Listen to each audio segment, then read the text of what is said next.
Tiba-tiba ada mahasiswa saya lihat pakai kawat giginya. Ibu pernah lihat ada orang ada kawat di giginya? Ada kan? Oh ternyata itu mahal ibu. Bisa sampai 40-50 juta uang Indonesia. Satu kali umroh pak, dia simpan di giginya. Dulu kalau waktu kecil pagar yang dikawat. Ini gigi dia kawat-kawat pak. Saya tanya mahasiswaku, mahal itu dek? Dia bilang mahal ini pak Ustadz. Saya bilang, kok kira itu kawat gigimu yang mahal? Bukan. Apa yang mahal? Gigi.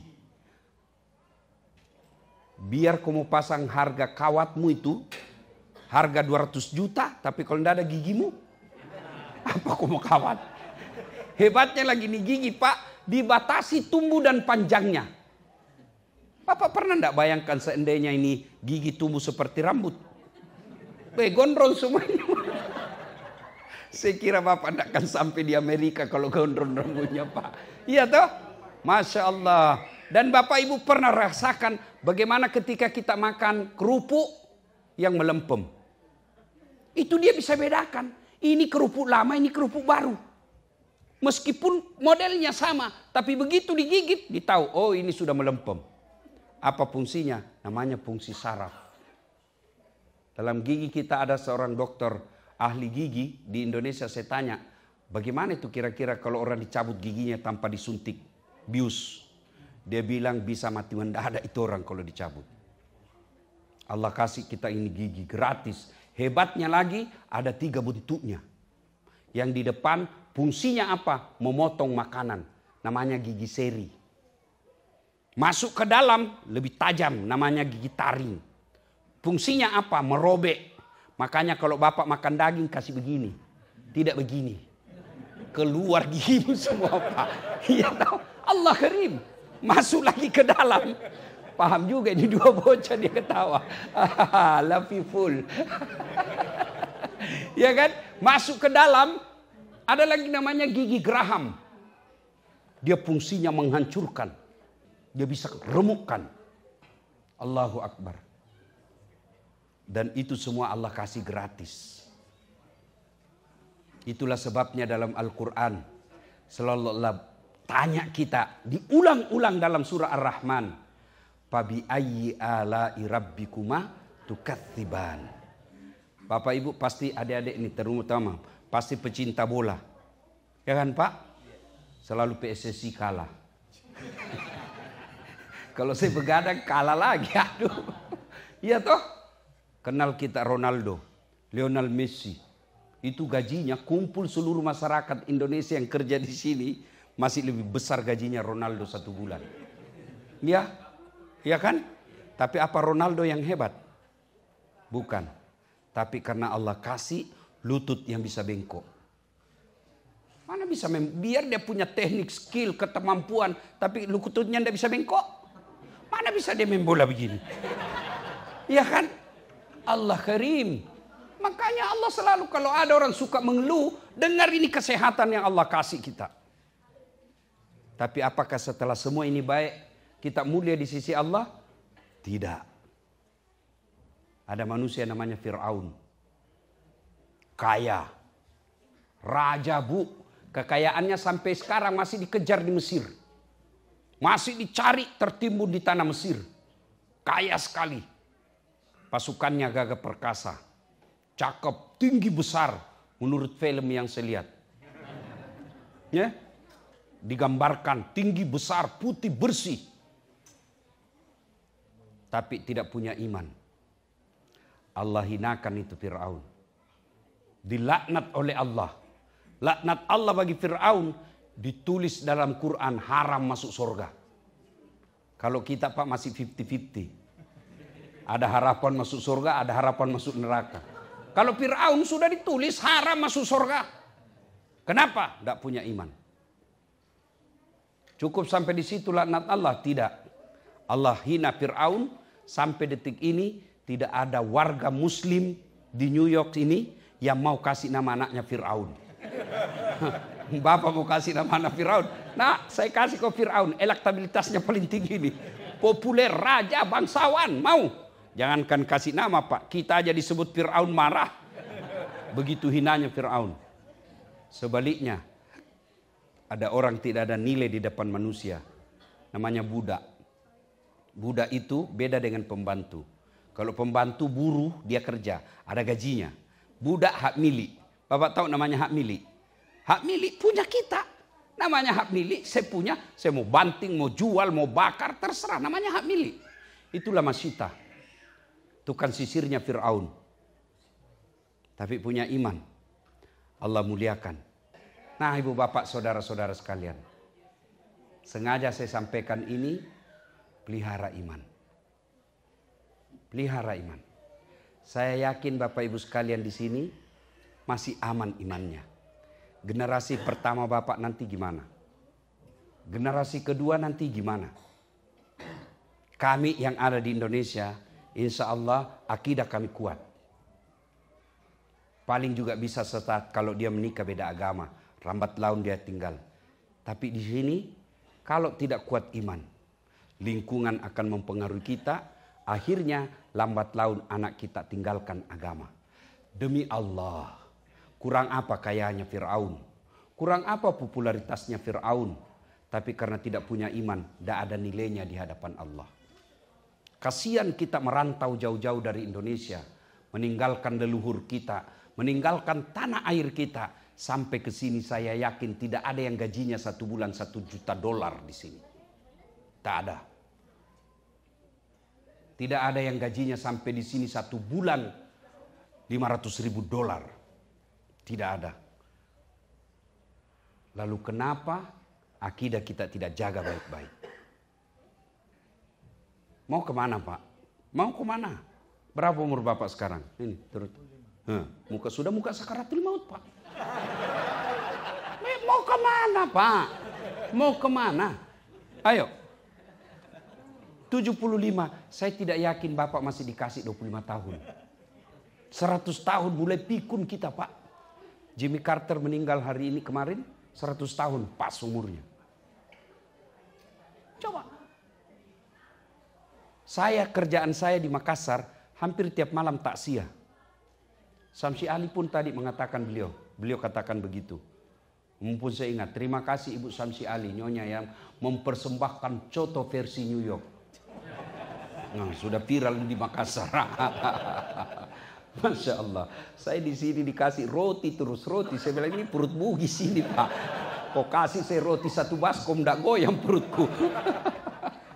Ketemu coto tadi, waduh 4 kali saya nambah. Allah karim. Pak, saya tidak main-main. Kita serius ini menjaga akidah kita. Mau kemana? Saya takziah hampir tiap malam di Makassar. Tapi yang meninggal, kalau dulu orang masih takziah, berapa meninggalnya? 70 tahun. Berapa? 80 tahun. Sekarang cari sebangsa kita yang 90 tahun. Paling tua 70, 80. Berapa umur kita sekarang? Apa yakin anak kita nanti masih punya akidah? Ketika sakaratil maut, Ibrahim alaihissalam, apa yang ditanyakan kepada anak dan keturunan-keturunannya? Ya bunayya, mata buduna min ba'di. Wahai anakku, kalau saya mati nanti, apa yang kamu sembah? Apa yang kamu sembah nanti kalau saya mati nak? Tapi manusia modern, ketika sakaratul maut dan tua, apa yang dia tanya? Bukan mata buduna, mata kuluna min ba'di. Apa yang kamu makan nanti nak? Saudara-saudara yang perantau di sini, saya tidak yakin ada anak kita yang mati kelaparan. Tidak mungkin. Saya tidak yakin ada anak kita yang bodoh di sini. Tidak. Tapi saya curiga ada anak kita yang sudah tidak tahu ngaji. Ada anak tahu kita yang sudah tidak tahu rukun iman, rukun Islam. Dan itu lambat laun kita merasa itu hal biasa. Padahal itu sudah kiamat buat akidah kita. Ibu-ibu yang ada di belakang, maafkan saya. Bu. Oi bu. Oi. Kalau ibu meninggal siapa yang doakan ibu? Suami. Kawin lagi bu. Siapa? Bapak-bapak. Kalau bapak meninggal siapa yang doakan bapak? Hah? Temanmu, coba lihat itu di grup WhatsApp. Bapak semua punya grup WhatsApp kan? Coba kalau ada teman kita meninggal. Jangankan baca doa, ngetik doa saja enggak mau pak. Apa dia kirim? Stiker. stiker Al-Fatihah. Enggak juga dia baca itu. Kenapa kau tahu? Karena saya juga begitu. Dan begitulah nasib kita nanti ketika wafat. Maling orang kenal kita, ya datang mengantar jenazah, ngantar ke kuburan. Sudah itu, jabatanmu diperebutkan orang. Hartamu diperebutkan menantu. Lalu siapa yang akan menolong kita? Amal. 3 amal kita yang akan menolong. 1 diantaranya, anak yang soleh dan soleha. Saya kemarin malam diceritakan Pak Toha dari bandara. Ada orang meninggal, sudah puluhan tahun di Indonesia, di sini tinggal. Kemudian ketika mau meninggal, dia berpesan agar dikuburkan dalam keadaan dikuburkan secara Islami. Ketika sakaratul maut di rumah sakit, menelponlah Ustadz Samsi Ali kepada keluarganya. Orang tuamu sakaratul maut, kau bisa datang? Apa jawabannya? Mohon maaf, saya tidak bisa datang, saya lagi meeting. Sampai meninggal tidak datang. Dan itu pun saya pernah alami. Saya mau pergi ceramah, tiba-tiba ada ibu-ibu menangis. Ustadz, tolonglah datang dulu ke rumah Ustadz. Suami saya meninggal, saya tidak tahu mau apakan. Mana semua keluarga? Anak-anaknya ibu mana? Dia bilang, sibuk semua Ustadz. Saya datanglah ketika itu. Saya telepon panitia, saya minta tolong untuk sebentar ditunda acara, ada darurat. Saya datang sampai ke situ. Saya bilang, mana nomor teleponnya anaknya bu? Saya telepon anaknya yang pengusaha di Samarinda, Kalimantan Timur. Bang, Pak. Saya bilang, Daeng, meninggal ini. Meninggal bapakmu. Bagaimana, ditunggu atau tidak? Apa jawabannya? Mohon maaf Ustadz, biar saya pulang tidak merubah keadaan. Tolong kirimkan saja nomor rekeningnya Pak Ustadz. Semua biaya pemakaman dan pengurusan jenazah saya kirim. Itulah fakta. Dan itu kalau kita tidak jaga anak akidahnya, anak kita akan kita alami seperti itu. Dan padahal di dunia ini berapa lama kita bisa hidup? Bapak-bapak datang ke sini merantau, tidak enak di sini ada pilihan tidak? Ibu-ibu datang ke sini merantau, tidak nyaman di Amerika sini ada pilihan? Ada. Balik lagi rek. Mulai rek. Mangan orang mangan yang penting ngumpul. Iya kan? Balik Pak. Di kantor A kerja di sini. Bapak tidak senang di kantor itu. Ada pilihan? Ada. Pindah cari kantor lain. Ibu-ibu, suami jelek, kasar. Ada pilihan? Ada. Pulangkan saja aku pada ibuku atau ayahku. Ada pilihan. Bapak-bapak istrimu jelek, kasar, suka ngomel, periksa HP aja kerjanya. Malas masak, ngomel aja kerjanya. Ada pilihan? 2 pilihannya Pak. Ganti atau tambah lagi. Iya. Tapi kalau bapak masuk kubur ada pilihan tidak? Ada pilihan. Mau kemana Pak? Balik lagi ke dulu. Viral satu dunia. Tidak ada pilihan lagi ketika masuk di kubur. Tidak mungkin. Mau balik tidak mungkin. Hadapi itu. Dan di kubur bukan bapak menunggu 1000 tahun. Bayangkan kakek kita. Kakek kita yang dulu. Masih menunggu sampai sekarang. Dan pasti itu kita akan alami. Maka gunanya pengajian ini. Untuk memperbaiki kembali semangat keimanan kita. Kalau kita saja mampu tinggalkan tanah air untuk mencari nafkah sampai ke Amerika sini, kenapa justru untuk menuntut ilmu agama kita abaikan? Wa mal hayatud dunya illa mataul hurur. Dunia ini tipu daya saja. Dunia ini pasti berakhir, jangan tergoda dengan dunia. Betapa banyak pelajaran dicontohkan oleh Allah melalui Quran. Orang-orang yang hina karena mengutamakan dunia. Tapi berapa banyak orang yang Allah muliakan tidak diabaikan dunia. Tapi dunia dia kejar seadanya saja. Lalu akidahnya kuat. Dia dikenang sampai sekarang. Ibu bapak saudara-saudara sekalian. Pertanyaannya bagi kita. Bagaimana memelihara iman? Bagaimana memelihara iman? 1. Ibu punya handphone? Punya handphone? Nah, bapak-bapak punya handphone? Itu handphone kalau dipakai terus kenapa? Lowbat. Kalau lowbat diapain? Dicas. Kalau tidak dicas kenapa? Kalau mati masih bisa dipakai, Bu? Masih dipakai melempar. Masih bisa, Pak. Iya. Begitu juga dengan iman. Iman perlu dicas. Kalau tidak dicas, mati kita punya iman. Dakwah dengan iman itu handphone dengan cas. Coba lihat. Kita lihat gajinya orang ribuan dolar. Kita lihat rumahnya orang mewah. Kita lihat di TV kehidupan mewah. Mewah, dunia terus. Kapan dicas dengan iman? Perlu dicas. Maka casnya itu satu, dengar dakwah. Dengar dakwah. Mesti dengar ceramah. Caranya, mohon maaf Ibu ya, di rumah. Anak-anak kita perdengarkan dakwah. Saya bukan alumni pondok pesantren. Tidak pernah saya pondok pesantren. Dari mana saya belajar agama? Bapak saya waktu saya kecil, ada radio, selalu diputarkan ceramah-ceramah. Minimal kalau kalian dengar ceramah, ada pengetahuan agama di otak kita. Dengar dari mimbar masjid. Maka kalau bapak ibu senang dengar lagu, senang dengar nyanyian-nyanyian, mestinya senang juga dengar dakwah seperti senangnya kita dengar lagu. Gimana caranya? Naik mobil. Naik mobil, sudah dengar dakwah. Pengajian, ayat suci Al-Quran. Itu bagian dari ikhtiar, usaha memelihara iman. Karena kalau tidak, hilang iman kita, Pak. Dengar dakwah. Yang kedua, setelah dengar dakwah, yang paling lagi cara memelihara iman itu adalah berteman dengan orang-orang soleh. Coba kalau saya jalan sama Ustadz Samsi Ali.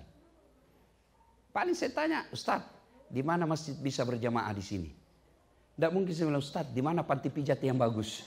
Tidak mungkin kan. Paling saya tanya, di mana ada pengajian? Di mana ada masjid? Kalau orang berteman dengan orang-orang soleh, maka insya Allah tertular kesolehannya. Berteman dengan orang-orang soleh.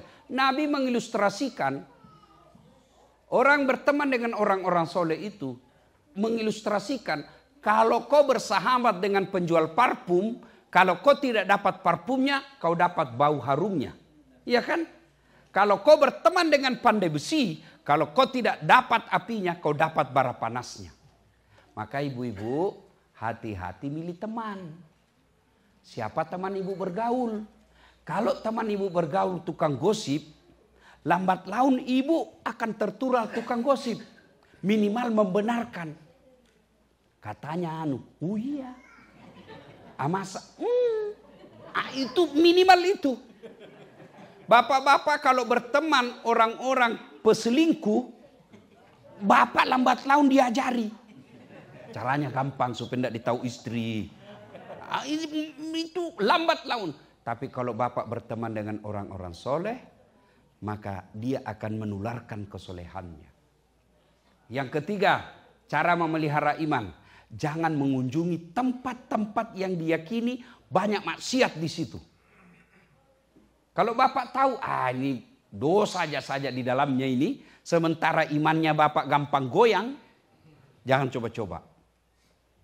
Waktu saya kuliah, kos-kosan orang kuliah. Saya tanya, teman selalu dia bawa cewek ke kos-kosannya. Kenapa kau bawa cewek ke kos-kosan? Dia bilang, saya uji iman saya Ustaz. Terus saya selalu ya, jangan berkunjung ke tempat-tempat maksiat. Yang keempat, cara memelihara iman, kalau bisa Pak, pakai simbol-simbol keislaman kita. Ya, saya tidak tahu kalau di sini, kalau di Indonesia, seperti saya kemana-mana pakai gini Pak, aman. Nggak mungkin saya masuk ke panti pijat begini Pak, nggak mungkin. Atau masuk ke karaoke, Ustadz beleng-beleng ini. Iya kan, jadi pakaian ini bisa mengamankan kita. Saya kalau pakai begini Pak, biasa kalau jalan di tempat umum, saya jaim. Iya Pak, jaga image. Biasa kalau ada cewek lewat seksi cantik, nggak mungkin saya begini Pak. Iya, kenapa? Pakaian ini Pakaian orang Islam itu seperti ini. Maka ibu-ibu kalau suami mau aman, suruh pakai gamis. Dia bilang ibu udah kasar, saya sudah suruh pakai gamis Ustaz. Dia ganti di mobilnya. Nah, berarti karakternya memang sudah begitu. Nah ibu bapak saudara-saudara sekalian, beginilah cara-cara untuk memelihara iman. Yang kelima, doa. Hidayah datang dari Allah.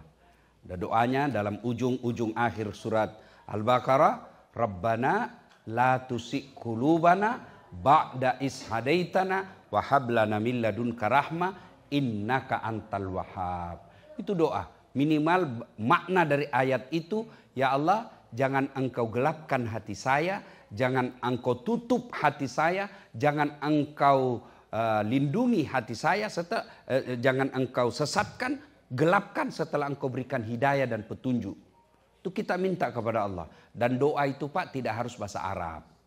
Nah, ya, banyak orang mau berdoa dia beli buku. Buku doa. Lalu dia hafal. Bukan menghafal itu doa. Doa itu curhat. Tidak mesti bahasa Arab. Daripada ibu bahasa Arab tidak tahu artinya, kan bingung malaikat. Apa maksudnya ini ibu? Lain di mulut, lain di bibir. Ya kan? Apa maksudnya ini ibu? Dia meminta doa suami yang setia, ternyata doa yang dia baca doa minta hujan. Ibu bapak saudara-saudara sekalian, ya inilah kiat-kiat memelihara iman kita. Waktu berikutnya saya persilahkan untuk bertanya kalau ada yang mau bertanya. Silakan. Ya. Saya duduk, sebenarnya saya sudah mulai lowbat. Ya, saya lowbatnya karena konsumsi makanannya tidak cocok di Indonesia dengan perut saya. Saya bawa 1 koper Indomie, ternyata enek juga makan Indomie terus. Silakan, ibu-ibu mau tanya apa saja, silakan ya. Atau ada yang mau menjawab, boleh juga. Silakan, kita mulai dari ibu-ibu di belakang, boleh. Ibu, oke, sudah? Bu, saya kasih $100. Mau ibu? Mau, oke. Mau. Lalu saya tambah lagi $100. Pasti tambah mau. Iya toh? Tambah lagi $100. Masih tambah mau. Artinya, kalau ibu cuma dengar, sudah dapat pahala. Mengajinya lagi, dia baca dengan tambah lagi pahala. Dia belajari lagi terjemahannya, dia baca, kemudian dia baca lagi tafsirnya, banyak lagi keutamaan. Makin sering dilakukan, makin banyak. Boleh dengar saja, boleh. Tapi jangan bilang saya tidak mau baca. Itu tidak mau bacanya itu yang tidak boleh. Tapi kalau dia bilang saya sibuk, tidak punya waktu lagi, tapi saya dengar saja. Alhamdulillah masih ada harapan.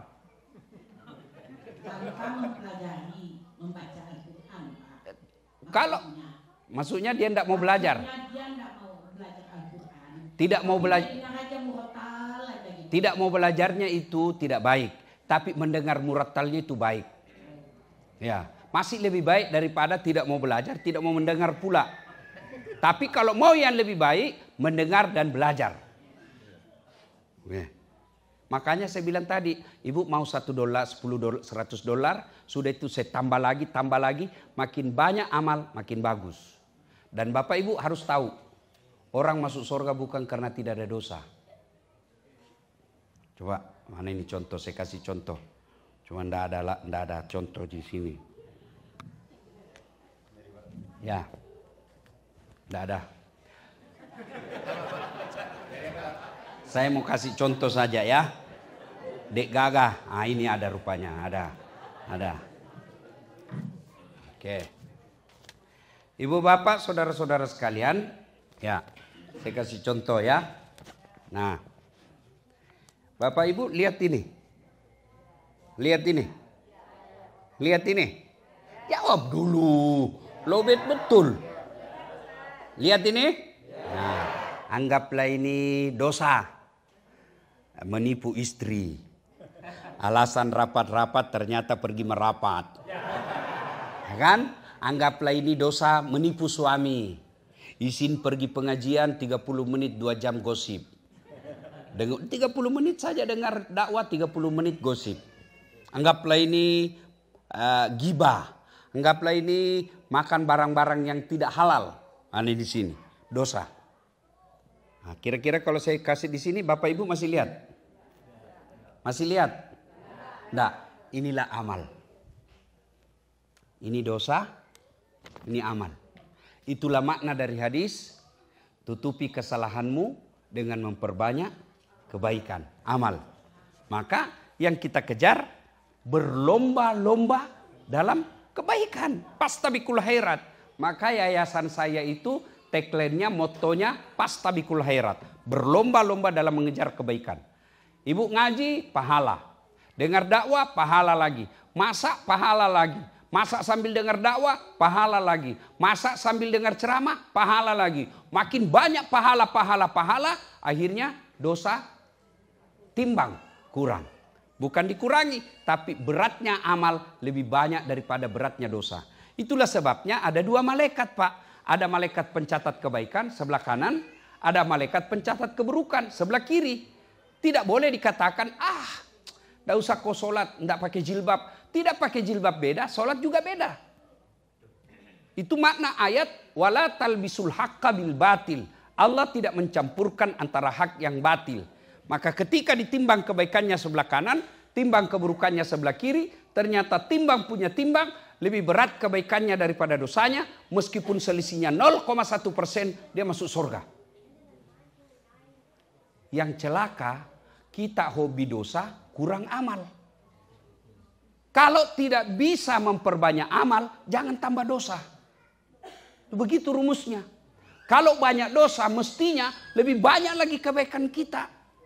Yang jadi masalah, dosa banyak, pahala kebaikan kurang. Nah, bagaimana cara menambah-nambah pahala-pahala itu? Semua nilai-nilai kebaikan lillahi ta'ala itulah pahala. Bukan pahala itu hanya sholat. Kalau pahala hanya sholat, berapa kali Bu sholat sehari? Paling 5 kali. Tambah sunnah-sunnahnya. Itu untung sekali sudah kalau ada rawatibnya. Sholat tengah malam. Iya toh? Kalau cuma puasa Ramadan. 1 kali 1 tahun. Itu pun juga kalau tidak terlalu dingin. Ya. Maka pahalanya ibu-ibu ngurus anak. Pahalanya ibu-ibu ngurus suami. Caranya apa? Masak air pagi. Itu sudah pahala kalau niat untuk anak-anak kita. Ke pasar beli ikan, ke pasar beli sayur, pahala. Cuma ibu-ibu sekarang malas masak-masak. Semua GoFood. Kalau ibu cuma andalkan GoFood, maka ibu kurang pahalanya. Ya, bapak-bapak apa pahala kita? Alhamdulillah cari nafkah itu pahala. Ibu-ibu dari rumah ke sini itu pahala. Saya waktu di Phoenix beberapa hari yang lalu, ada ibu-ibu bilang, Ustadz, saya dari Texas, bawa mobil sendiri. Berapa jam ibu? Kurang lebih 12 jam. Hebat juga. Selama perjalanan itu, kalau orang pergi menuntut ilmu, itu fisabilillah, jihad. Jihad. Kalau dia wafat dalam perjalanan, sama nilainya mati syahid. Ibu datang ke sini, langkah kaki itu pahala. Kan ibu bukan mau show force. Bukan mau fashion show di sini. Iya toh? Cuma setan gosipin halang-halangi kita. Akhirnya apa? Datang ke sini masih gosip. Orang masuk dilihat-lihati dari ujung kepala sampai ujung rambut. Dia enggak gosip tapi mukanya sinis. Apa itu? Apa? Kenapa? Apa? Palsu. Ya, itu cara setan supaya pahala kita habis. Nah, makanya ibu, kalau pergi perjalanan begini itu kan pahala. Kaki kanan 1 pahala, kaki kiri gugur dosa kecilnya. Bayangkan, apalagi kalau ibu jalan begini. Berapa langkah pahala itu? Ustadz, bagaimana kalau naik mobil? Alhamdulillah 4 rodanya kali 4. Jadi pahala itu bukan sekedar puasa, bukan sekedar Itulah sebut ada namanya ibadah mahda yang khusus kepada Allah. Tapi ada juga pahala kita melalui muamalah. Muamalah itu kalau mau banyak pahala, sedekah. Kalau sholat hanya dapat pahalanya ketika sholat. Haji hanya dapat pahalanya ketika haji. Tapi sedekah, bantu pesantrennya Ustadz Samsi. Selama pesantren itu bekerja, melahirkan anak-anak penghafal, melahirkan pendakwah. Meskipun ibu sudah wafat 1000 tahun yang lalu, tetap dapat pahala. Namanya amal jariah. Makanya jangan terlalu pelit. Kalau mau kasih masuk celengan, dia cari uangnya paling kecil. Begitu mau beli perhiasan paling besar. Ibu-ibu kalau ibu meninggal, siapa yang pakai itu emas berlianmu? Bukan, istri kedua. Kawin lagi bu. Jelas ya? Jelas ibu? Mengaji baik. Baca lagi terjemahannya, tambah lagi pahalanya. Dia pelajari lagi tafsirnya, tambah lagi pahalanya. Tapi kalau mendengar saja, itu kebaikan juga. Yang penting jangan berkata, saya tidak mau mengaji. Hanya mau mendengar saja. Saya tidak mau belajar itu bacanya. Kata jangan dan tidak mau itu tidak baik. Tapi hobinya untuk dengar sudah bagus. Wallahu a'lam bishawab. Oke bu? Sama-sama. You understand? Thank you very much.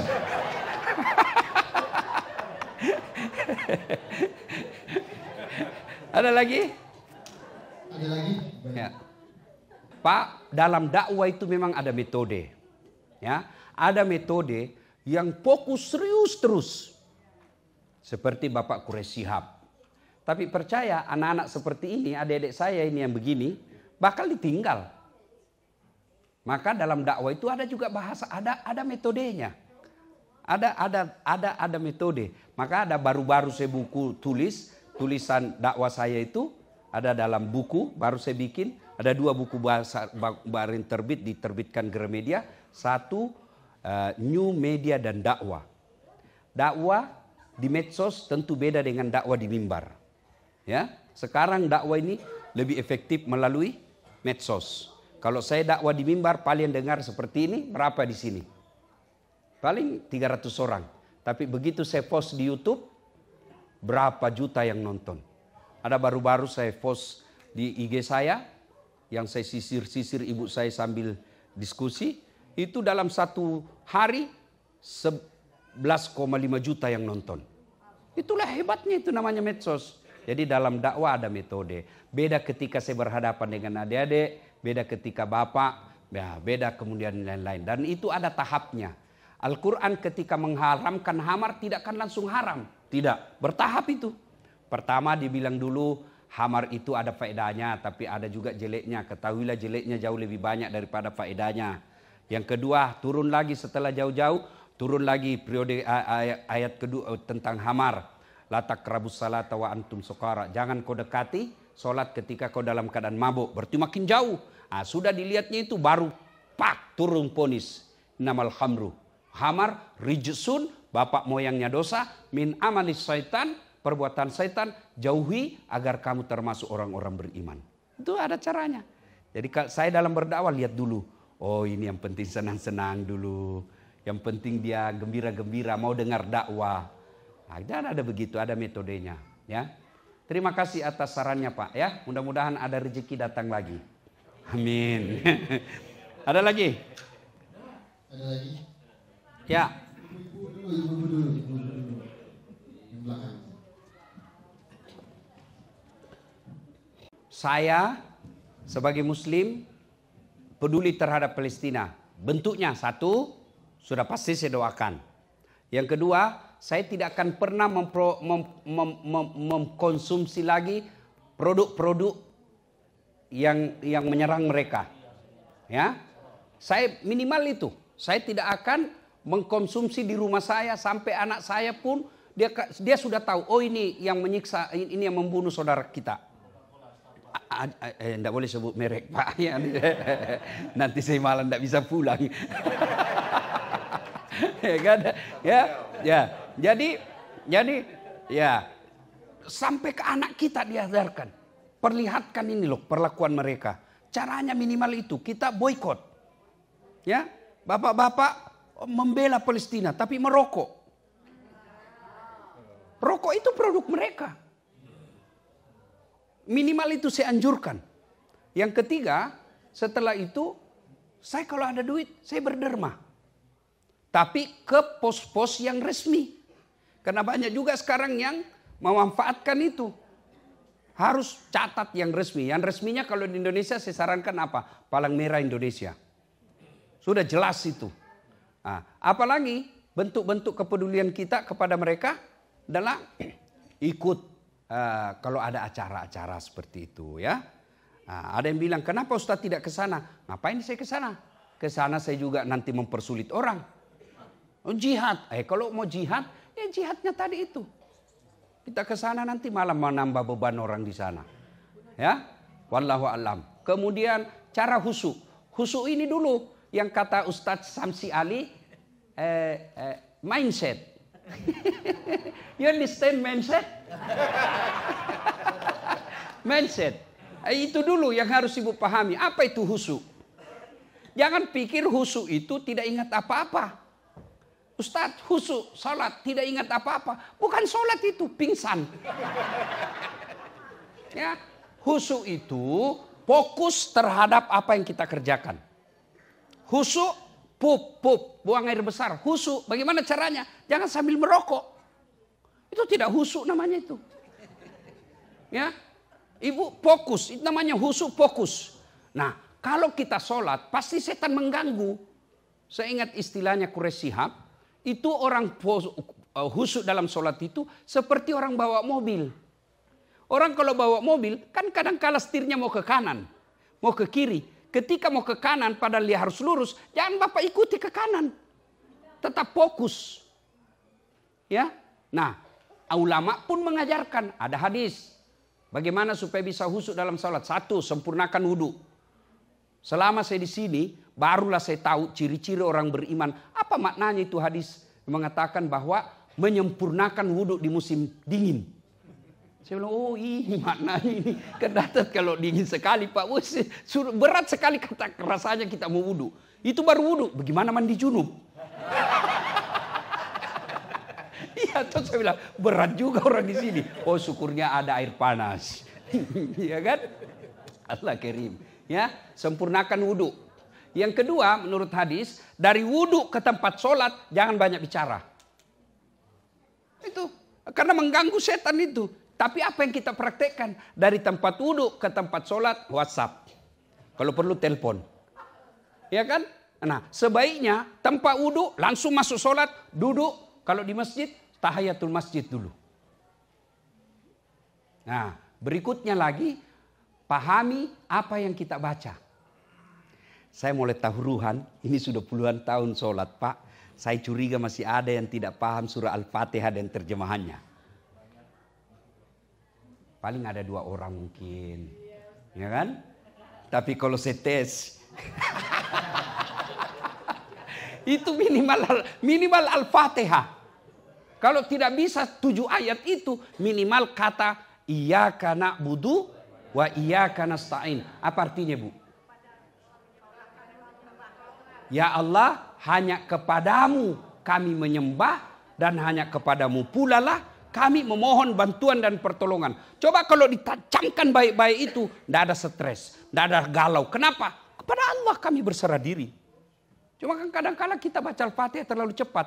Kayak makan pisang goreng panas. Allahu Akbar, Allahu Akbar. Itu ya. Berikutnya kiat lagi supaya husuk dalam sholat ibu. Apalagi seolah-olah sholat itu adalah sholat paling terakhir. Coba kalau ibu mau berpisah. Perpisahan terakhir. Wow, itu rasa-rasanya tidak mau dilepas. Anggaplah setiap kita sholat, anggaplah ini sholatku yang paling terakhir. Nah, berikutnya lagi adalah ketika sholat jangan terlalu banyak gerakan. Banyak orang sholat tidak bisa faedah sholatnya. Kenapa terlalu banyak gerakannya? Gerakan tambahan. Allah.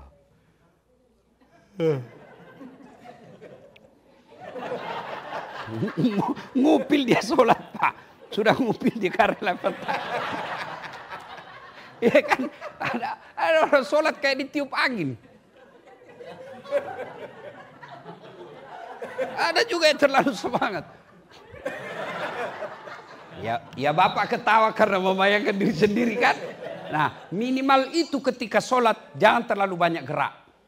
Boleh tapi menguranginya itu bagian daripada ikhtiar untuk meraih khusyuk. Ya. Nah kemudian Bapak usahakan laksanakan rukun-rukunnya sholat itu secara baik. Misalnya ruku yang baik itu kalau disimpan air ketika dia ruku itu dia bisa enggak tumpah. Ya, di sini. Cuma kan kita kalau ruku belum lurus sudah naik. Ya kan? Saya tanya, kenapa cepat sekali? Kan saya sudah hafal Ustaz. Kalau kau sudah hafal bilang saja Allahu Akbar, bacaannya ya Allah sama kemarin. Assalamualaikum. Selesai kalau kau sudah hafal aja. Begitu. Tapi sholat itu ada rukun-rukunnya. Iya kan Pak? Ya. Nah, itu beberapa kiat ya. Nah, yang paling penting minta pertolongan Allah Subhanahu wa taala ya. Nah, jangan pernah berpikir saya tidak mau sholat, tidak bisa khusyuk. Enggak. Mau khusyuk atau tidak lakukan saja. Ya, saya juga tidak sependapat kalau ada ustadz yang katakan tidak diterima. Itu hak Allah. Lakukan saja, terima atau tidak urusan Allah Subhanahu wa taala. Idealnya memang sholat mencegah kita dari perbuatan keji dan mungkar. Idealnya kita harapkan seperti itu. Wallahu a'lam. Pertanyaan apa lagi tadi? Yoga. Banyak pendapat ulama. Saya salah satu pendapat yang tidak menyarankan Ibu. Ya, oke. Ada juga yang membolehkan. Terserah Ibu mau pilih mana.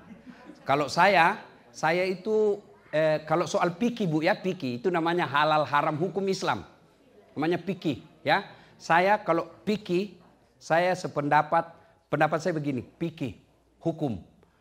Allah tidak akan menanya nanti saat 4 tambah 4 sama dengan berapa. Kalau 4 tambah 4 choice-nya hanya berapa Pak? Pasti hanya 1. Berapa? 8. Tapi Allah akan tanya, 8 kamu dapat dari mana saat? Boleh 9 kurang 1, boleh 5 tambah 3, boleh 10 kurang 2, yang penting 8. Banyak jalan menuju Roma. Banyak jalan menuju Allah. Ya kan? Yang salah kalau ibu sengaja melakukan kebatilan, sengaja melakukan kesalahan. Sudah tahu ini tidak betul, tapi ibu sengaja melakukannya, itu sudah melawan hukum Allah namanya. Kalau masih ada perbedaan, coba lihat ya. Coba. Kalau Bapak ke Tanah Suci. Coba lihat. Orang meletakkan setelah takbir kan macam-macam Bu. Pertama Allahu Akbar. Ada yang begini kan? Yang kedua Allahu Akbar. Karena hadisnya, saya melihat Nabi takbir mengangkat kedua belah tangannya sejajar dengan bahu. Mana disebut sejajar, ada ulama yang begini. Kenapa sejajar begini? Dia lihat dari depan, maka dia begini. Ya kan? Ada yang begini, Allahu Akbar, sejajarnya dari atas. Kenapa ada perbedaan ulama soal pemahaman makna kata itu? Karena tidak ada tutorial. Beda sekarang kan ada tutorial kalau kita beli sesuatu. Ada videonya, ada audionya, ada visualnya. Jadi kita bisa seragam. Coba saya tanya Bapak Ibu. Bapak-bapak, kalau saya bilang saya tidak makan, apa yang ada di benak Bapak? Saya tidak makan. Lapar, apa lagi? Puasa, apa lagi? Masuk angin, apa lagi? Haram, apa lagi? Alergi, apa lagi? Kenyang, apa lagi? Saya tidak suka. Itu baru satu kata loh Pak. Saya tidak makan, sudah berapa Bapak yang ada di benaknya? Begitu juga pemahaman ulama. Mereka tidak melihat gambar. Mereka tidak melihat foto. Mereka tidak mendengar audionya. Maka terjadilah tafsir para ulama. Maka ketika ada yang menafsirkan ini, hargai. Yang jelek kalau Bapak menyalahkan pendapat orang. Sudah takbir, macam-macam lagi itu peletakan tangan. Allahu Akbar. Nah, tangan pertama ada yang di atas dada.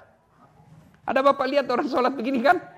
Ada. Ada lagi Allahu Akbar. Antara dada dengan pusat. Dia begini. Ya kan? Ada lagi pas di atas pusat. Allahu Akbar. Ada. Ada lagi di bawahnya pusat. Allahu Akbar. Ada. Ada lagi Allahu Akbar begini, ada. Begini, ada. Silakan. Bapak mau pakai, mau begini silakan. Jangan orang bapak begini, orang di sini begini, bapak kasih gitu. Salah pasti bapak itu. Ya, mau begini silakan, mau begini juga silakan. Yang salah kalau bapak pakai semua. Allahu Akbar. Ini golput. Jelas ya? Ibu ya, saya menyarankan sebaiknya tidak usah ikut. Karena ada nilai-nilai agama lain yang masuk. Ya, oke. Olahraga Ustadz, lebih olahraga yang lain. Dah, cukup. Atau ada masukan dari Ustadz Samsi? Oke. Tidak ada lagi? Ada lagi? Ya, silakan.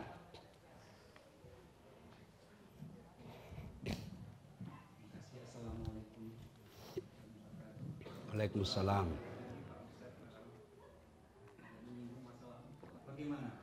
Ya, yang begitu Pak, 1 dari 1000. Ya pasti ada kesesatan juga. Di Indonesia ini itulah risiko demokrasi, kebebasan berpendapat. Itu demokrasi. Di Indonesia paling hebat Pak. Polisi paling hebat di dunia, polisi Indonesia. Dia bisa tangkap Jibril. Enggak, malaikat Jibril pernah ditangkap ada Pak. Jangankan itu, baru-baru ada yang bisa komunikasi dengan Tuhan. Dia telepon Tuhan, bayangkan Pak. Dan ada juga pengikutnya. Ada pengikutnya, itulah hebatnya. Itu resiko dari kebebasan berpendapat Pak. Tapi ya sekali lagi Allah memberikan kita sensor namanya nurani. Bapak alhamdulillah lihat begitu gelisah. Itu berarti Bapak masih punya sensor hati nurani, barang salah ini.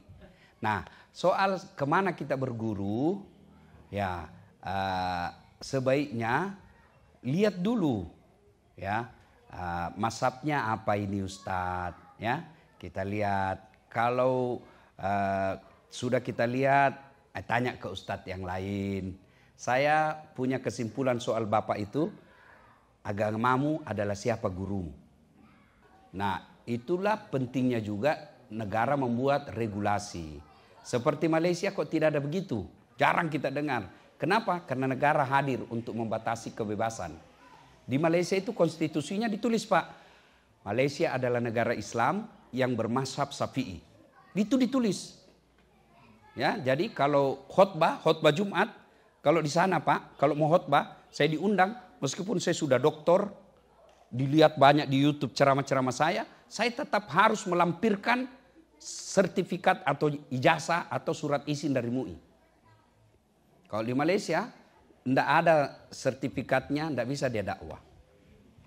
Mau khutbah ditapis dulu, artinya disaring dulu apa materinya yang dia mau sampaikan. Harus saya serahkan dulu, ini yang saya akan bahas.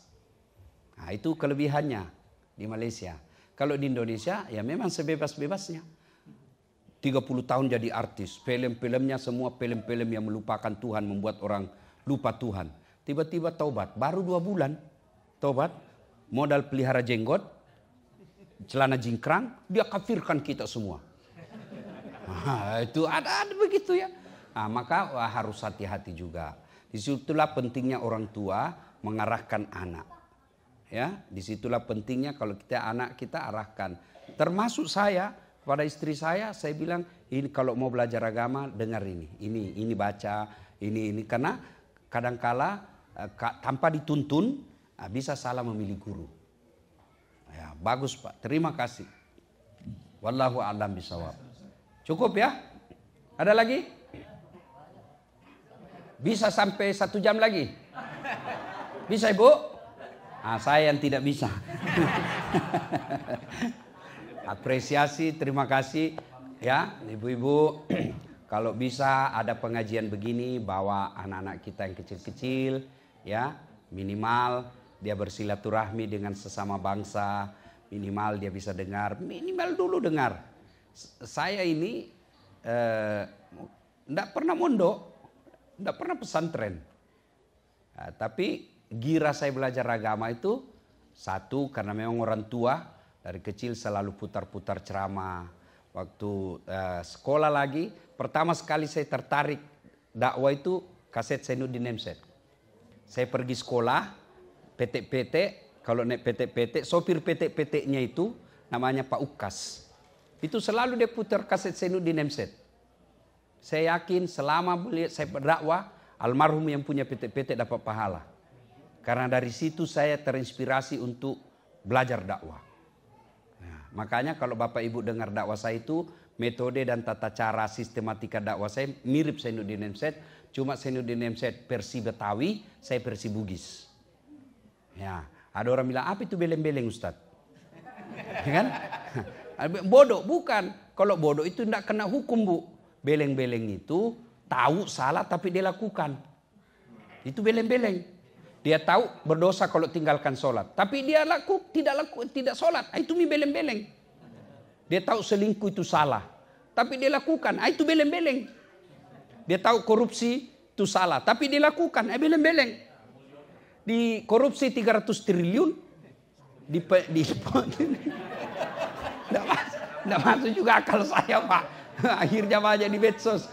Biarlah saya kasih saya 2 triliun, saya siap di penjara 10 tahun. Itulah. Mau apa itulah negara kita, Pak. Ya, cukup, Bu. Kalau masih ada yang mau bertanya, satu lagi. Ya, silakan. Assalamualaikum warahmatullahi wabarakatuh. Waalaikumsalam warahmatullahi wabarakatuh. Ya, di masjid saya anak-anak yang sering azan. Tapi bukan juga yang tidak jelek, bukan juga yang jelek suaranya. Ya, yang bagus ya. Tujuan saya apa? Mendidik, memberikan peluang kepada generasi muda. Tetapi jangan juga 5 waktu. Sekali-sekali boleh. Untuk menjadi motivasi agar anak-anak kita ini diberi peluang cinta masjid, ya. Kepada panitia masjid juga jangan terlalu radikal dalam arti langsung merebut. Ya, saya juga tidak setuju kalau lagi azan direbut. Itu bukan contoh yang baik. Kalau sudah azan anak-anak dianggap tidak baik, azan lagi yang dewasa. Kalau perlu umumkan itu tadi tes untuk anak kita. Ini azan yang sesungguhnya. Tidak ada larangan. Benar Pak Ustadz Samsi ya? Tidak ada larangan. Ya, ada orang kadang-kala tujuannya untuk pendidikan, ada tujuannya untuk memang seperti apa yang dikehendaki ya. Kalau masjid saya Pak, saya kadang kasih anak-anak tapi yang bagus suaranya. Kalau yang tidak bagus suaranya kita kasih azan, tapi tidak usah pakai mic. Ya kan? Supaya nanti orang di sekeliling apa itu mengganggu suara. Karena salah satu juga orang malas ke masjid itu manajemen masjid tidak bagus. Ya, saya alhamdulillah ada 3 masjid saya bikin. Masjid yang terakhir itu, selalu malah sekarang masjid ibu saya kasih nama Masjid Haja Sitimang, dia menjadi wisata religi di Makassar. Di bawahnya ada kolam, Bu. Jadi dia seolah-olah masjid itu di atas kolam besar. Akhirnya apa? Anak-anak senang, Pak. Jadi jembatannya itu kaca. Jembatannya kaca. Jadi lucunya itu kadang-kadang ada takut lewat. Dia lihat air di bawah kan. Ada juga yang hanya datang, tadinya hanya karena kalau dikasih makan itu ikan, muncul semua, anak-anak senang. Setelah azan, ajak masuk, ya kan? Itu salah satu cara bagaimana masjid ramah anak. Ya jangan ramah orang tua, ramah anak. Kalau orang tua generasi selamat Pak. Anak-anak kita ini mesti dia cinta ke masjid. Kalau dia lari-lari, wajar Pak namanya anak-anak. Jangan juga lari ditarik telinganya. Keluar kau. Enggak mau lagi datang itu Pak. Jangan itu zaman jahiliyah yang begitu Pak. Sekarang mesti masjid ramah anak. Ya. Nah, kemudian Bapak Ibu saudara-saudara sekalian, ini sekaligus singgungan buat kita semua, ya. Tausiah buat kita semua untuk anak-anak kita, orang dewasa. Ini kan tadi kasusnya karena terlambat azan. Nah, maka jangan juga terlambat orang tua azan. Kalau mau dua-dua bagus, orang anak-anak dikasih peluang azan, kemudian orang dewasa yang iqamah. Kalau di masjid saya memang Ramadan ada lomba azan. Yang juara 1 kita gaji untuk azan. Karena kalau azannya juga jelek, jengkel juga kita. Sudah tua, penyakit asma. Gigi juga tinggal beberapa.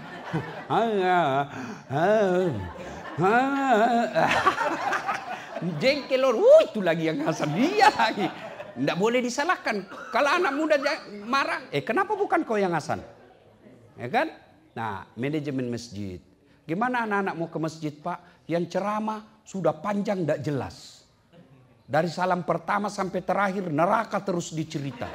Kau akan dibakar, ditusuk pantatmu, keluar. Ceritakan anak-anak begini, pasti dia bilang, enggak usah lagi ke ceramah, dia bikin takut-takut. Ya kan?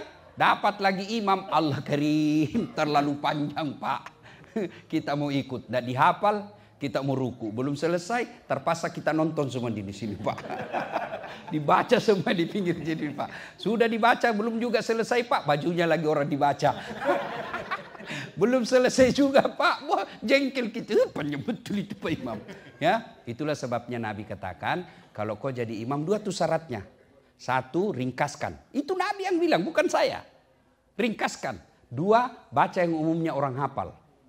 Tujuannya apa? 1, kalau orang hafal, imam hilaf, dia bisa luruskan.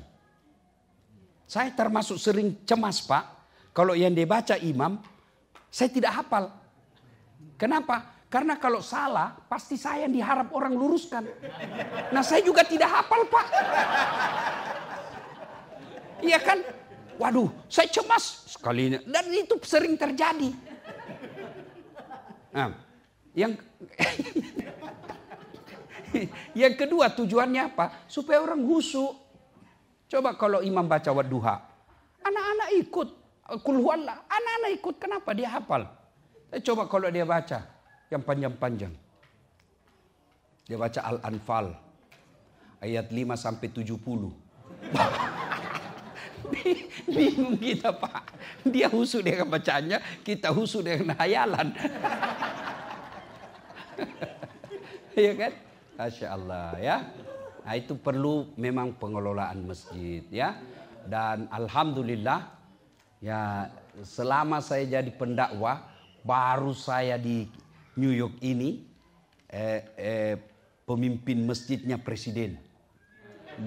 Presiden Al-Hikmah. Kalau Bapak kalau duduk dengan Prabowo sama-sama presiden, Pak. Luar biasa, Allah karim. Kalah jabatannya Ustadz Samsi Ali. Allah karim ya. Saya doakan mudah-mudahan orang-orang yang berpartisipasi membesarkan masjid ini, Allah kuatkan imannya ya. Jadikan anaknya soleh dan soleha. Bapak Ibu, kita punya pesantren ya, pesantrennya Ustadz Samsi Ali. Itu jangan Bapak sampai lupa berderma, bersedekah. Jangan lupa, Pak. Ya, banyak orang banyak duitnya tapi tidak ada untuk dinikmati di kubur. Ya, ibu bapak mesti selalu berpikir, kalau rumahku spring bed, kamarku pakai AC, mesti kuburku juga nanti spring bed pakai AC. Jangan terlalu pelit, Bu. Jangan terlalu pelit, Pak. Tidak ada orang bangkrut gara-gara sedekah. Ya, bahkan sedekah itu tolak bala. Ya, kalau bapak ibu sudah sepantasnya sedekah tapi tidak mau keluarkan, maka Allah paksa keluar duitnya. Caranya apa? Anaknya tiba-tiba LGBT. Anaknya tiba-tiba narkoba. Anaknya tiba-tiba itu tidak dengar nasihat. Cara Allah paksa duit kita keluar sia-sia. Maka salah satu cara ibu kalau mau suaminya setia, hendak ke lain hati, tolak bala dengan sedekah. Jangan ketawa, saya serius ini, Bu. Caranya ibu sholat hajat dulu 2 rakaat. Ya Allah, sudah salat hajat namanya, Bu. Tidak tahu niatnya Ustaz. Masa ibu tidak tahu? Sholli sunnatal hajat rakaataini lillahi ta'ala. Tidak tahu itu bahasa Indonesia. Saya niat sholat hajat 2 rakaat, sunnah hukumnya bagi saya lillahi ta'ala. Allahu Akbar. Itu pun susah ibu hafal. Berdiri tegak saja baru bilang dalam hati, Tuhan sholat hajat ya. Allahu Akbar. Boleh, Pak. Betul boleh. Tanya Ustadz Samsi kalau tidak percaya. Coba jangan begitu terus. Sambil belajar kan. 2 rakaat berikutnya ulang lagi. Tuhan masih seperti yang tadi. Allahu Akbar. Daripada ibu tunggu usalli ndak hafal, ibu ndak sholat. Usalli itu hanya ulama Melayu yang ngajarkan. Malaysia, Brunei, Indonesia. Coba ibu bapak ke Tanah Suci. Lihat itu orang Arab kalau masuk masjid. Coba lihat itu. Jalan, berdiri, langsung takbir. Allahu Akbar. Kalau kita kan loading dulu.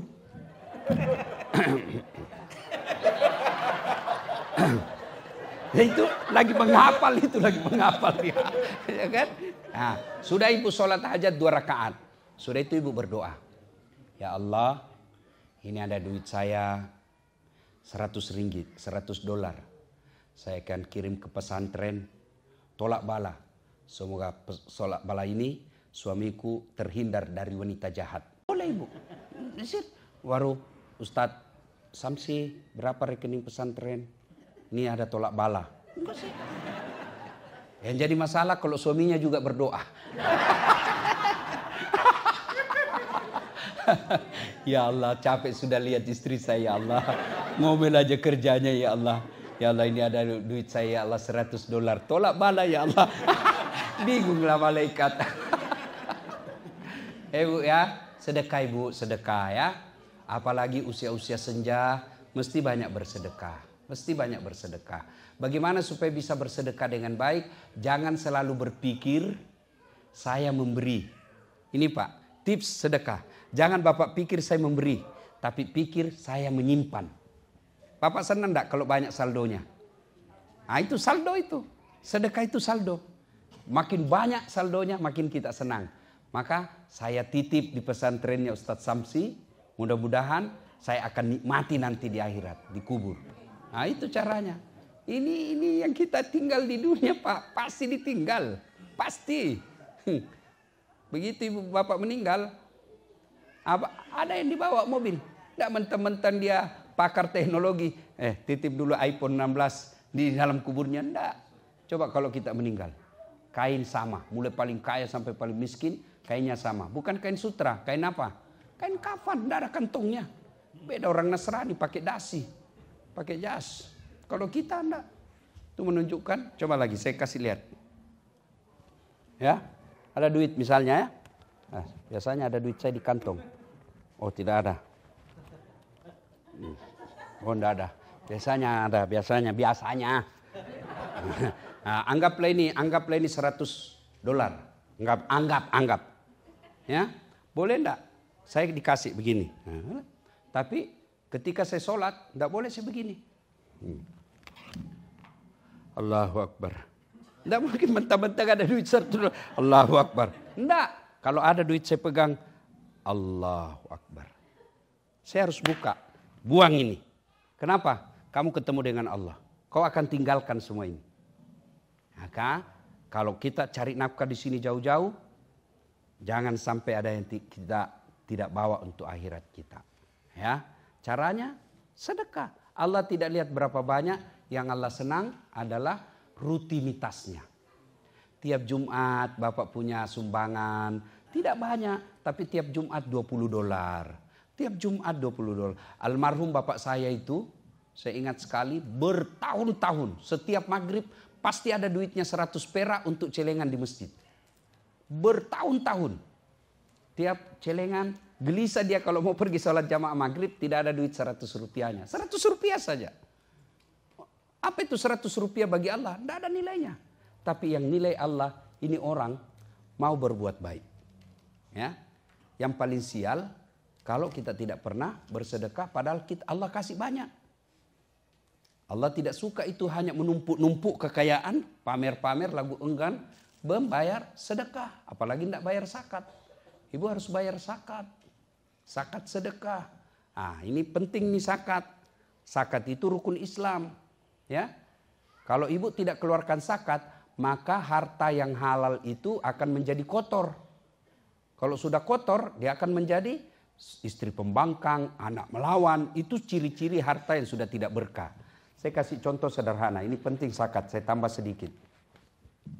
Ini air halal. Bisa saya minum ya? Halal. Nah, contoh. Halal kan? Anggaplah ini jeripaya Bapak Ibu kerja merantau ke Amerika. Ini halal. Bapak tidak menghalalkan segala cara. Halal, boleh diminum. Tapi setelah itu, karena saya tidak keluarkan zakat, yang 2,5%, 2,5% tidak cukup 3. Nasrani 10% Pak. 2,5%. Lalu tidak dikeluarkan. Nah, Bapak maaf, toilet. Tahu toilet Pak? Ambil toilet, kan toilet itu kan ada airnya. Tidak usah yang ada kuningnya. Air aja, air bersih. Sudah, tidak ada kuning di situ. Nah, celupkan tangan. Ambil 1 tetes. 1 tetes saja, tidak usah 1 sendok. 1 tetes, masukkan di sini. Kira-kira Bapak masih mau minum ini? Masih mau minum? Itulah makna kalau tidak dikeluarkan 25% mengotori semua harta yang halal. Karena kalau dia sudah kotor, maknanya tidak berkah. Kalau sudah tidak berkah, harta yang dia makan anak kita itu harta yang kotor, maka anak keras hati. Susah dinasehati. Disuruh menikah dengan muslim yang baik agamanya, dia pilih yang non muslim. Itu sudah tanda harta kita sudah tidak berkah. Istri kita lain dia kata, lain dia mau lawan kita Pak. Apa artinya jadi laki-laki kepala rumah tangga kalau istri sudah melawan kita? Itu ciri. Ada di sini takut sama istri ya. Berhenti kok jadi laki-laki. Dia bilang mengamuk Ustaz. Kenapa kalau dia mengamuk? Dia pecahkan piring Ustaz. Bantu pecahkan. Dia pecahkan televisi. Alhamdulillah hemat listrik. TV, gelas, piring bisa dibeli lagi Pak. Harga diri sebagai suami tidak boleh diinjak-injak istri. Takbir. Itu lihat takbir yang takut sama istrinya. Tanya sama Ustadz Samsi Ali. Kami orang Sulawesi Selatan, Bugis, Makassar, tidak ada yang takut sama istrinya. Tidak ada Pak. Cuma istri kami lebih berani. Nah, itu ciri-ciri harta yang sudah tidak berkah. Maka supaya berkah harta kita yang kita peroleh, keluarkan 2,5%. Bapak punya kendaraan 3. Itu wajib dikeluarkan. Kalau dia berbisnis, kendaraan itu dipakai rental tiap tahun dikeluarkan. Ada syaratnya. Apa syaratnya? Cukup haul dan nisabnya. Haulnya 1 tahun, nisabnya 2,5%. Maknanya apa? Nisabnya 85 gram emas. 85 gram emas itu kalau uang Indonesia kurang lebih 85 juta. Kalau dolar 85 juta berapa itu ya? 3.000. Ya, anggaplah 3.500. Ya, 3.500. Bapak punya tabungan senilai 3.500 dan itu sudah mengendap 1 tahun, sudah wajib dikeluarkan 2,5%. Meskipun 100.000 tapi belum cukup 1 tahun, tidak wajib. Bapak punya 200.000. Ternyata di bulan ke-10 dalam rekening, penyakit, tabrakan apa segala kurang. Akhirnya tidak cukup menjadi 3.500, tinggal lagi menjadi 2.000, tidak kena zakat. Ya, cukup 1 tahun. Nilainya 85 gram emas. Ya, begitu nilainya. Nah, punya rumah. Tidak di sini, tapi di Indonesia. Punya tanah, punya rumah, punya mobil, punya kebun. Hitung semuanya, berapa totalnya? Keluarkan 2,5%. Kalau dia hanya digunakan pribadi, rumah itu tidak dikontrak, mobil itu tidak, harta yang tidak berproduksi namanya, tidak berproduksi, maka sekali saja seumur harta itu. Tapi kalau dia berproduksi, emas misalnya ibu punya emas, tiap hari, tiap tahun masuk pegadaian. Ini kan jadi modal kerja. Itu tiap tahun dipajaki. Tapi kalau cuma dipakai saja, tapi tidak mungkinlah bapak ibu pakai 1 kilo di dalam tubuh. Tidak mungkin kan? Tapi disimpan di pegadaian kemudian jadi modal kerja, tiap tahun dikeluarkan zakatnya. Ya, wallahu a'lam bishawab. Bu, ya? Cukup? Cukup, alhamdulillah. Terima kasih. Mudah-mudahan kehadiran kita ada manfaat. Ya. Masjid ini kita harus hidupkan terus. Anak-anak kita bawa ke sini untuk dengar dakwah. Kalau tidak mau dengar dakwah, main di sini. Kalau dia main di masjid, minimal dia tahu bahwa dia orang Islam. Ya, terima kasih guru saya Ustadz Samsi Ali, nyonya istri beliau yang menyediakan makan malam sepuasnya tadi. Ada songkolo, orang Bugis bilang mau songkolo, ketan. Ada coto versi New York. Ada juga makanan macam-macam tadi. Ada basang. Basang itu ternyata makanan Spanyol di sini. Ya, apa itu? Jagung yang dikasih gula. Orang Makassar bilang basang. Terima kasih, kita makan puas sepuas-puasnya tadi. Mudah-mudahan jadi pahala buat tuan rumah. Lebih dan kurangnya mohon dimaafkan. Mohon maaf kalau ada kata yang tidak berkenan, tidak enak didengar. Maafkan saya. Ambillah yang ibu anggap manfaat. Kalau tidak ada manfaat, jangan dihina, jangan disakiti. Cukup dibuang saja. Terima kasih kepada seluruh takmir, pengurus, Pak Yaya menjemput dan ikut mencemaskan saya waktu di bandara. Saya lihat tinggal 20 menit, antrian masih panjang. Saya bilang pasti saya ketinggalan. Dengan izin Allah naik juga, alhamdulillah. Semuanya terima kasih ibu-ibu. Lebih dan kurangnya mohon dimaafkan.